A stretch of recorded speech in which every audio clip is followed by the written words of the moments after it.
Hello everyone, Emer back again with another Mission Impossible episode review. This time we have Season 5, Episode 3, which is called The Innocent. So this time we have a cold open at the Interocco chemical plant, somewhere in the Middle East. Barney and Willie, dressed as soldiers, get into a storage room and start moving containers for something called a dehominant, so that they can get through a wall. While doing so, Willie clangs two barrels together and some of the goo starts to leak. Barney steps on it by accident and suddenly can't move his leg. In another part of the facility, scientist Vazan proudly tells General Skolpin and Colonel Orlov that he is ready to begin production of a new type of dehominant, which is lethal in seconds. Willie tries to get Barney out of the building, claiming he sprained his ankle, but a doctor takes a look and determines what really happened, so a guard sounds the alarm. Willie overpowers the two and Barney tells him to leave him and inform Jim. Orlov tells Barney he'll suffer painfully if he doesn't talk. Willie returns to the IMF apartment, as does Jim, with instructions to go ahead with the mission, which was apparently to destroy the production computer for the dehominant and erase the formula. This time we're joined by new agent Dr. Doug Robert, played by Sam Elliott before he became famous in cowboy movies. Jim says they'll try to save Barney, but the mission comes first, and they found someone other than Barney who can do the job. Jerome Carlin, a brilliant dropout, and the IMF will have to make Carlin help them. Carlin and his girlfriend Judy are at a cafe, and Judy gets a distraction call from Jim so that Dana can step in, showing Gary the file the IMF has on him, and Paris takes some pictures of them. Jerry realizes the only way she could have this info is U.S. military intelligence, and Dana tells him what they need him to do. Jerry says he's not interested at all, even for money, taking a both sides are bad stance, and I don't want to have anything to do with it. Dr. Vazan confirms what Orlov said earlier. Barney will die painfully unless he talks, in which case he'll be given the antidote. Vazan advises Orlov to be patient. He'll talk eventually. Vazan gets a call from Jim, ostensibly from Stockholm and the Nobel Prize Committee, about rumors that he's not allowed to talk about his pesticide research, which Vazan vehemently denies, and Jim says that he'll get a visit from a committee rep to talk briefly. Paris and Doug bust into Jerry and Judy's apartment for a drug search, with Doug planting some heroin in Judy's purse and arresting her. Paris shows Jerry the picture of him with Dana, and Paris says he wants him to join Dana and find out what she has planned, if he wants Judy to be released. Jerry agrees reluctantly and comes to see Dana, who gives him a much-needed haircut, and then takes him to a nearby beach where the IMF is preparing to go into the drain pipes leading to the chemical plant, with Paris and Doug wearing masks so Jerry doesn't recognize them. In the plant, Vazan gets the water pumps activated for cooling, forcing the IMF to scurry through the tunnels, barely making it through. Barney continues to fight through the pain, not telling Vazan or Orlov anything that matters. The IMF get into the facility through different entrances, with Jim and Jerry getting into the autopsy room, poor monkeys being used for experiments. Jerry again complains to Jim that both sides have terrible weapons, and the only reason U.S. intelligence is involved is because it's not their weapon, but Jim reminds him they have a deal, and he better start learning about the computer he needs to deal with. Paris taps into the pneumatic tubes that send information around the plant using thermite, and feeding an envelope into it with IDs for Jim and Jerry. Jerry tells Jim that he better think of what to do if his plan doesn't work, as Paris and Doug arrive at the room, with Jerry realizing that he's been set up, sets off an alarm. Orlov and guards enter the room, searching it thoroughly, but find that apparently one of the monkeys just got out of his cage, as the IMF hides in the furnace itself. Dana arrives for her interview with Vazan, ticking Orlov off that he deliberately wasn't informed about that. Dana signals Jim that she's arrived as Paris and Doug restrain Jerry, who's still confrontational with Jim and mistrusting. Soldier Willie gets a van and stops near Dana's car, grabbing a collapsible file cabinet that was attached to the bottom of it, joins the IMF in the room, with Jerry still incredulous at the lengths they're going through, as Paris prepares a Vazan mask and tells him that what they're doing is for lots of reasons, not the least of which that they have a friend not far away who'll be dead in 20 minutes if they don't do something. Orlov comes into the room where Dana is talking to Vazan, trying to rush the interview so that Vazan can get back to his work. Vazan shoos him out for a little bit so he can actually conduct his business. Dana shows him a picture and knocks Vazan out with a special ring and signals again. So Paris, as Vazan, gets into the filing cabinet and Willie wheels him into the office, swapping the two. Willie takes the cabinet back to the autopsy room and Dana ends the interview, heading out of the facility. Seeing the knocked out Vazan, Jerry comments that the plan didn't work, but Doug tells him that this is the real Dr. Vazan. And Jerry starts to wonder whether maybe there's something really going on here. Paris, as Vazan, goes to see Barney, who's near death. He puts a transmitter in Barney's ear so that Jim can talk to him, telling him that it's Paris, and also telling him what to say. Barney confesses that he's working with the two technicians who are at the computer right now. He says that they're sabotaging production right now and covering it up, despite all the signs pointing that everything is going normally. And then he falls dead. So Paris, as Vazan says, take him to the autopsy room. In the room, Doug examines Barney, who's in very bad shape, but fortunately seems to recover after an injection of the antidote. Orlov questions the techs, who of course maintain their innocence, but are taken away. And Vazan calls for the two new technicians, Jim and Jerry, to go up to the computer room. Jim asks Jerry one more time to help, but he says no. So Jim asks Barney for the steps to do, but Barney tiredly says there's no way Jim can pull it off, and he goes back into unconsciousness. At that, Jerry changes his mind and says he'll help because he seems to have no other choice. Jim can't pull it off, so he figures they'll all be killed anyway if he doesn't do something. He asks Barney a couple of questions about the computer and then awesomely tells Jim, let's go. Orlov says that he doesn't know the two newcomers and checks their files, which were of course previously planted by Paris. Willie, Doug, and Barney get into a van and wait, while Paris, as Vazan, shows Jim and Jerry the current status, with the new production almost complete, and gives Jerry some changes to make as Orlov looks on. Jerry presses 3 buttons, and the production starts to go haywire. The room is called, and Vazan answers, telling Orlov, oh, things are going fine. Another call comes in, which Orlov also picks up, realizing that something is not quite right. Paris starts to explain, moving him away from the computer console. 2 more buttons from Jerry, and he says the formula is erased. At this point, Jim hands Paris a status note, reading simply, split, and Vazan hands it to Orlov. 2 IMF agents, 1 antagonist, do the math. Orlov is knocked out, and Jim tells Jerry that they can walk out casually with Soldier Willie as long as they don't attract any attention. The 4 start to walk out, but the guard at the main entrance recognizes Willie from before, so the IMF has to take care of them too, and then they head to the van, where they come under some gunfire, but manage to bust out the main gate. Paris removes the Vazan mask, and Jim tells Jerry they'll put the real Vazan where he can't continue his work. The IMF head out to a waiting bus, and Jerry and Judy are reunited. Mission accomplished. I'm going to save my grade for this episode until the end of my discussion because I'm a little bit torn about it. There's one particular point which is kind of make or break for the grade, as you'll see. And so it's one that I kind of want to talk out. Let's start with the good. Almost everything I would say about this episode is really, really, really good. Let me start with that. Okay? First of all, what a plot. This plot is so unique in every imaginable way. You will not find another hour of Mission Impossible like this one. Totally, totally unique. Christopher Connolly, who plays Jerry, makes this episode hands down. The actor, Chris Connolly, is fantastic. The character of Dr. Jerome Carlin is fantastic.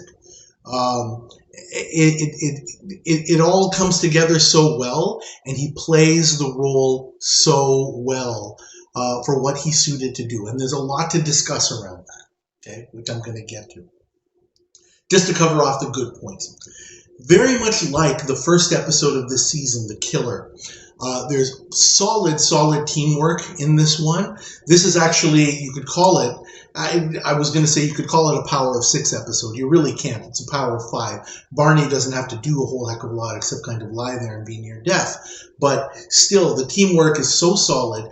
And this is another one of those episodes like The Killer where, you know, the team wins and it has to be an earned win. There's no way to win this mission without earning it completely.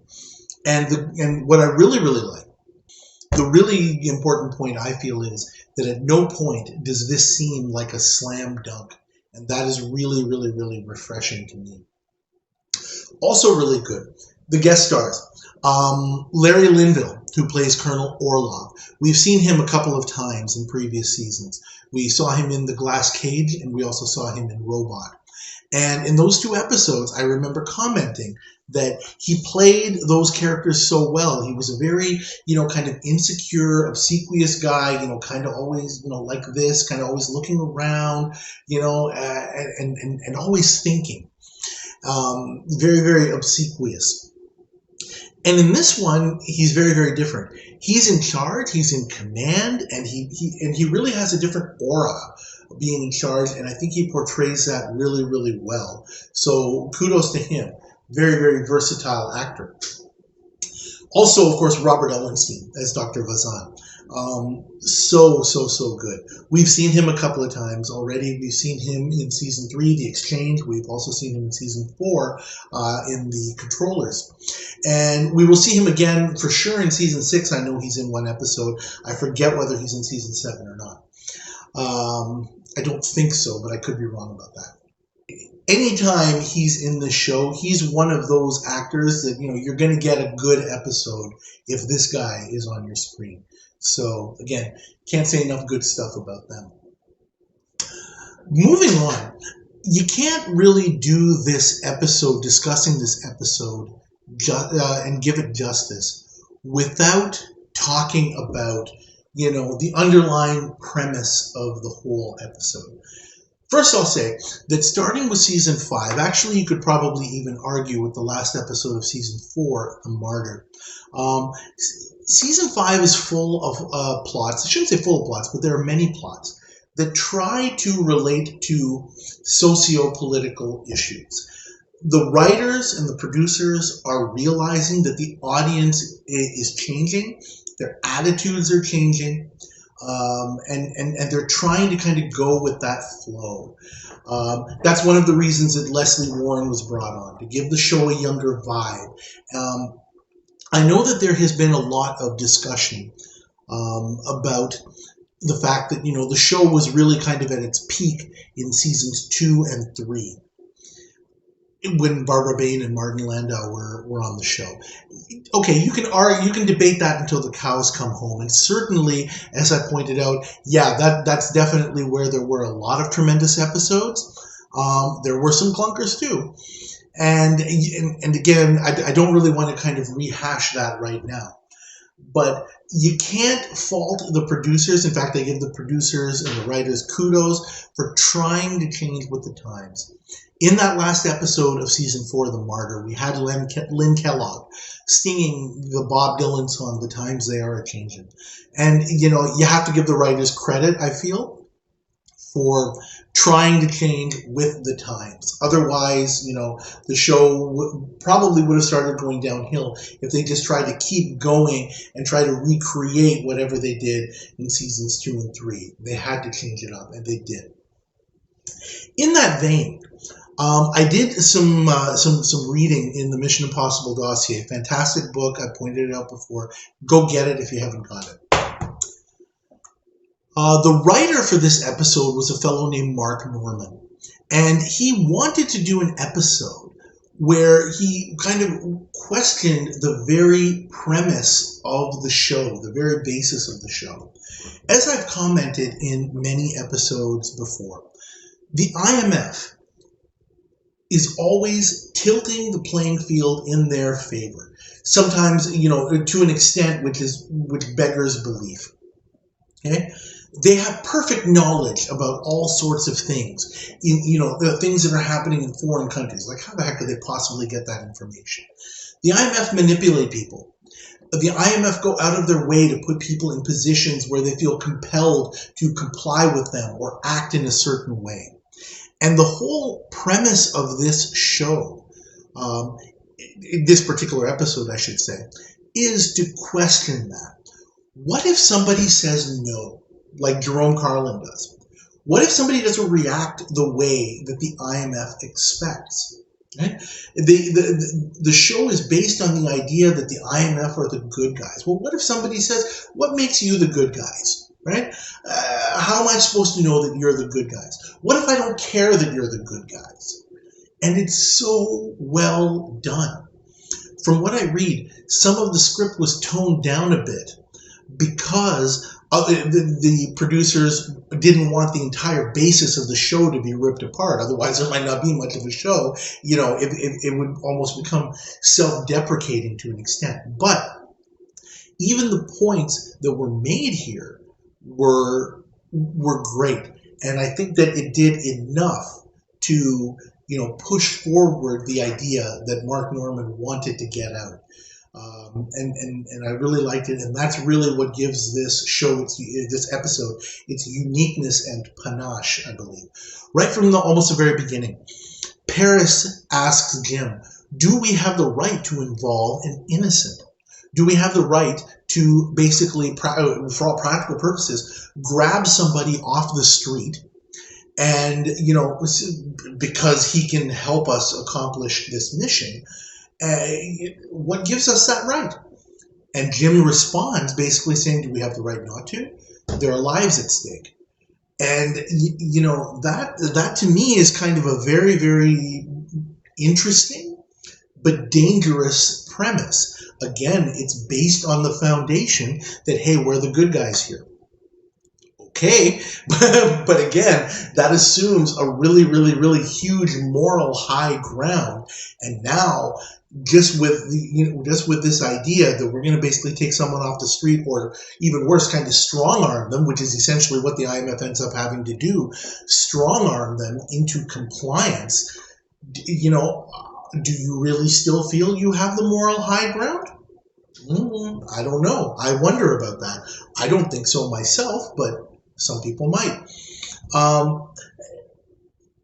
Jim, when Jerry confronts him about a lot of these philosophical arguments, for example, at one point Jerry talks about, Jim says, look, we have to neutralize this weapon that these guys have.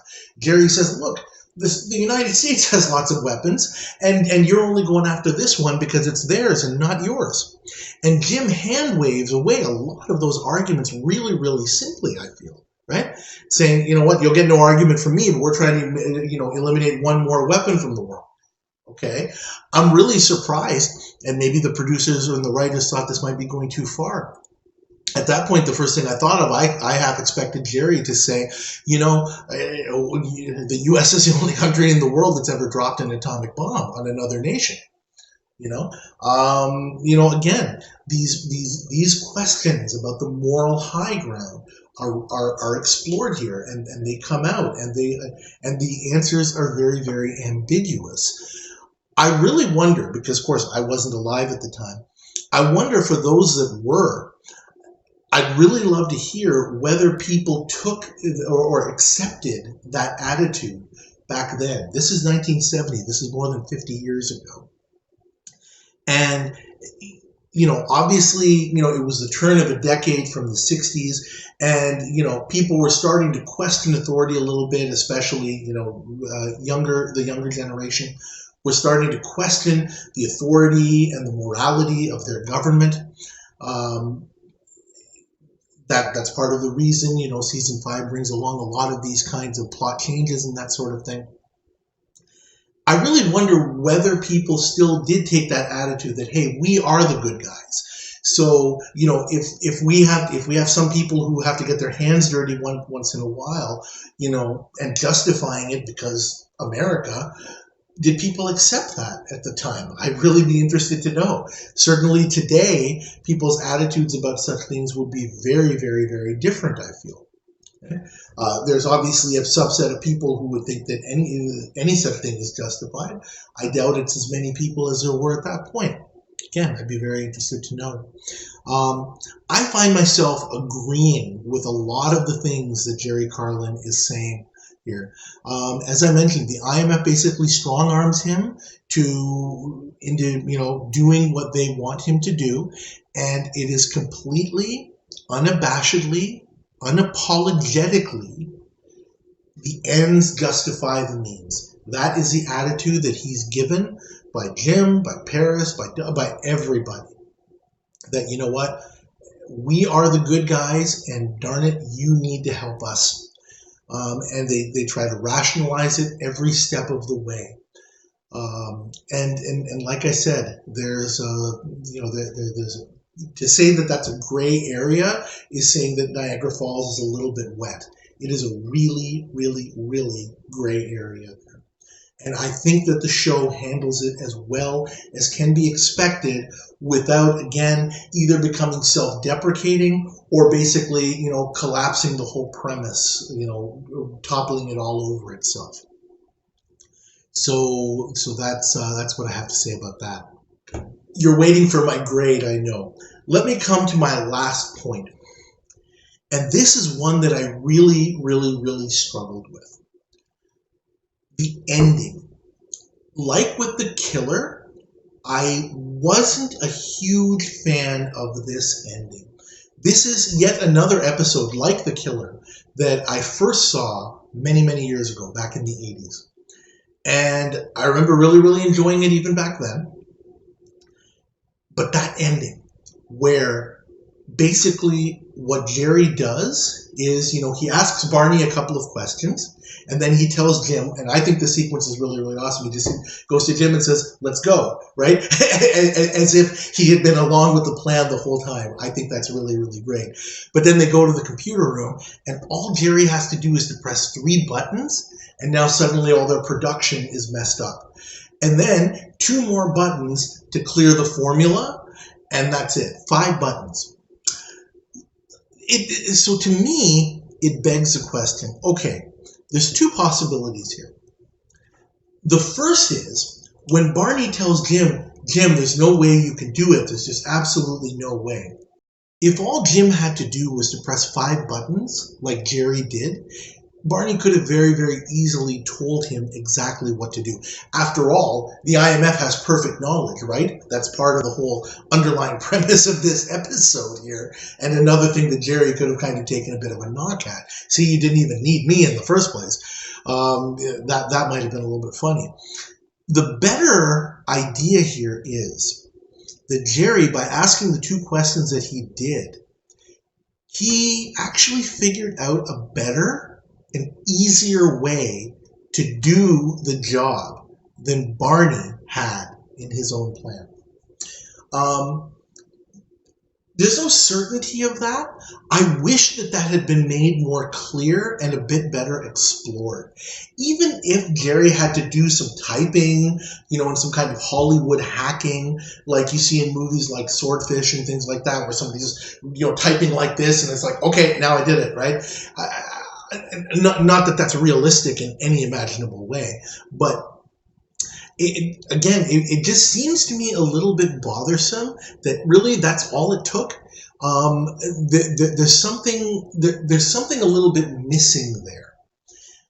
Going back to my grade for this episode, that one thing right there, to me, is really the key about whether I want to give this episode an A plus or an S for superb, because of that missing piece. That is a problem. On the basis of the fact that I really, really, really enjoyed, everything else about this episode, including the moral questions that it raised, I'm going to decide to give this one an S for superb for that reason, even though they didn't quite land the ending. And I'm going to give a little bit of a spoiler here.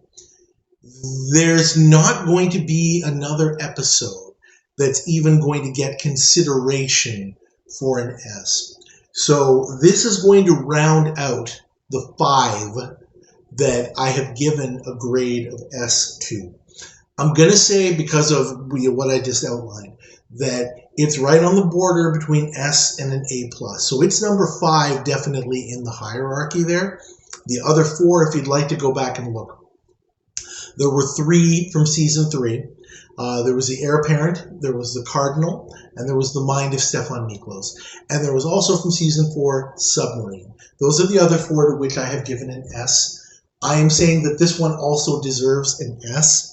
And I'm going to put that at number 5 on the list. I'm not going to talk right now about how I'm going to rate the other 4. I think maybe when we go through the whole set of them, I'm going to start doing some top 10 lists and best of and things like that. At least that's my plan. So after talking it out, I've decided I'm going to give the writers the benefit of the doubt that in this particular case, even though an argument could be made, and normally I would make it, that because of the socio-political aspect of the episode, a little bit of the story was sacrificed, and generally speaking, I don't like that. In this one case, I'm going to give the writers a bit of a pass on it, and I'm going to stick with my grade of S for this one. I'm really, really glad I talked that out. I love discussing this episode. It definitely is one of the best, no matter how you slice it. I can't say enough good things about this one because of its uniqueness. Really can't. Anyway, I think I'm going to have to end this there. This has already become a pretty long one. Thank you as always for watching. Please like this review. Please subscribe to my channel if you haven't already. And please, I definitely want to hear your comments. I definitely want to hear from people about whether, some of the attitudes that were portrayed in this episode were realistic for the time. Because honestly, I have no way of knowing. And I'd love to hear that from you all. Thank you again, and I'll see you next time.